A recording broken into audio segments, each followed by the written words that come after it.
Halo, salam jumpa kembali di channel with LK. Terima kasih banyak pada Anda semua yang telah hadir di channel ini. Semoga Anda semua selalu berbahagia dan selalu ada dalam berkat kesehatan, juga lindungan dari Tuhan Yang Maha Kuasa. Amin. Sakit hati Ibu Megawati sepertinya belum usai ya. Ketidakpuasannya dari hasil pilkada yang sudah digelar, Ibu Mega banyak menyindir tentang demokrasi di Indonesia. Kini sudah terbukti kekuatan Presiden Prabowo dan Bapak Jokowi ya semakin kokoh dan dicintai rakyat tentunya. Mari kita simak pernyataan dari masyarakat dan para pakar politik tentang serangan dan sindiran Pak Hasto terhadap keluarga Bapak Jokowi. Mari kita simak video selengkapnya. Aduh, banteng lagi. Kali ini pendukungnya banteng. Lucu banget. Ini orang nih udah sering banget mention gua di setiap postingan orang gitu ya. Kali ini ada postingan angka golput di Pilgub Sumatera Utara capai 50,68%. Terus yang namanya King Batak ini mention gua begini, kalau golput 50,68%, ya masa Bobi bisa dapat 62% suara? Suara apa tuh? Suara Hasto, King, suara Hasto. Aduh King Batak, masa kayak gini aja lu gak ngerti sih? Hah? Ya udah, nih ya, warga Jawa Tengah, pendukungnya Ahmad Lutfi, gue jelasin biar lu besok-besok nggak malu ya. Gue kasih contoh aja, DPT yang ada di Sumatera Utara itu 1 juta, biar kita gampang hitungnya. Nah, dari 1 juta itu ada 50,68% yang golput, berarti ada 506.800 orang yang golput. Kita kurangin dulu, dari 1 juta kita kurangin yang golput, jadinya 493.200 orang. Nah, dari orang-orang yang nyoblos ini, Bobi mendapatkan 62% suara. Jadi, Bobi mendapatkan 305.784 suara. Dihitungnya 62% dari orang yang milih. Paham nggak King Batak? Ngerti ya King Batak? Jadi Hasto ini adalah konsumen sekaligus produsen hoax. Waduh. Nah, ini pernyataan yang datang dari saya ya. Iya. Mas Hasto, Anda ini konsumen hoax dan produsen hoax. Gitu. Artinya dia sedang memancing Pak Jokowi untuk melakukan laporan ini. Nah, bukan Pak Jokowi. Iya, Bukan Pak Jokowi saja. Iya, oh iya. Terutama polisi. Jadi dia ini mancing, mungkin tadi ya, anggaplah ya Pak Jokowi untuk melaporkan dia. Ya. Mancing polisi untuk nangkap dia. Iya, Mas Hasto ini mancing dia, polisi untuk nangkap dia. Justru itu adalah jebakan Batman. Tangannya jebakan Batman. Tangannya yang terlalu kencang. Oh gitu ya? Enggak. Tolong mejanya dengan Justru Mas Hasto itu ya sedang berusaha agar memang betul-betul dia ditangkap. Karena kalau nanti dia ditangkap, dia akan kembangkan ini menjadi isu nasional yang lebih besar lagi. Apa lagi itu berarti? Bahwa dia mengalami kriminalisasi. Iya. Nanti akan muncul tuh teman-temannya yang ikut mendorong dia. Said Didu. Mungkin nanti Pak Din Samsudin. Iya. Mungkin kawan kita Refli Harun. Mungkin muncul nanti siapa tuh? Rocky Gerung lah. Rocky Gerung pasti. Siapa lagi? Mungkin nanti Ferry Amsari. Mungkin nanti Bivitri Susanti.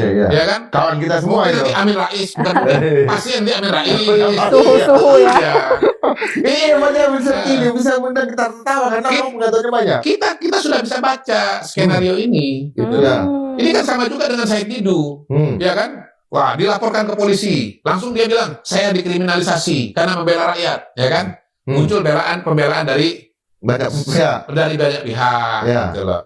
Nah, ini modus operandi yang sedang dijalankan atau sedang disiapkan oleh Hasto Kristianto gitu loh. Yang saya kira cukup agresif kembali menyerang Pak Jokowi.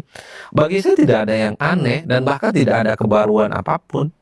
Jadi secara substansi apa yang disampaikan oleh Hasto sebagai sekjen PDIP ini adalah pengulangan serangan yang saya kira memang sejak awal sudah dialamatkan kepada Jokowi dan keluarga besarnya. Bahwa Pak Jokowi adalah menjadi aktor utama dari segala kerusakan bangsa, kerusakan negara, dan bahkan banyak kasus-kasus hukum yang kemudian juga dituduhkan kepada Pak Jokowi. Kan itu yang sebenarnya menurut saya tidak ada kebaruan. Kalau pertanyaannya ini apakah sebagai upaya untuk mendowngrade Jokowi dalam konteks pengaruh politiknya di pilkada. Tidak sederhana itu. Saya justru melihat ini adalah babak lanjut dari perseteruan politik, perang politik dan perang saudara antara PDIP dengan Jokowi. Orang juga bertanya-tanya, apa yang kemudian membuat Anies mendukung Pram dan Dul di Jakarta? Apa faedahnya bagi Anies? Apakah mendapatkan tiket? Apakah Anies berharap dapat tiket? Bang, ini PDIP, Bang.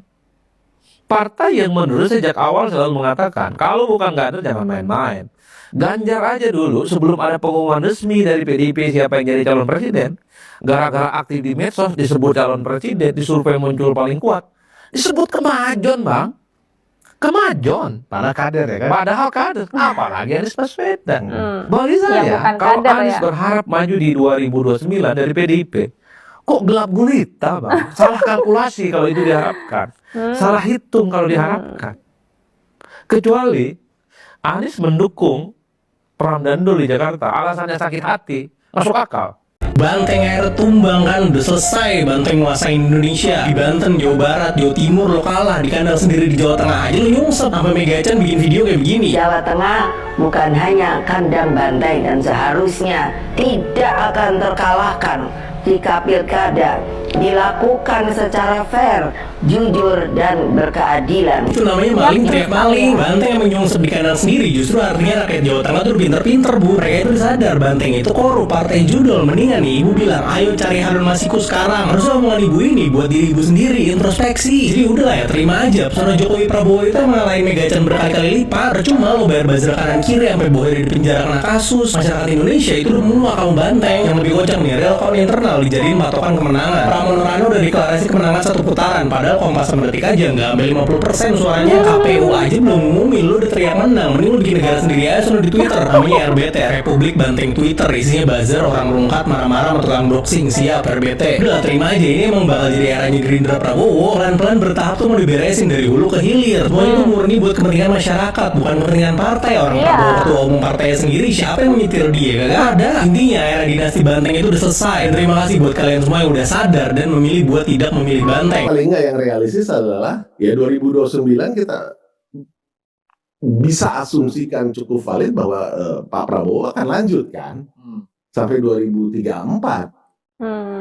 Nah, tentu mereka berhitung nih yang dekat ini nih, sampai 2029 mau ngapain, sampai 2034 mau ngapain, apalagi yang berikutnya. Tapi faktanya bahwa koalisi ini akan ada terus di sisi pemegang kekuasaan, sementara mereka mau ambil posisi di mana, in or out gitu loh.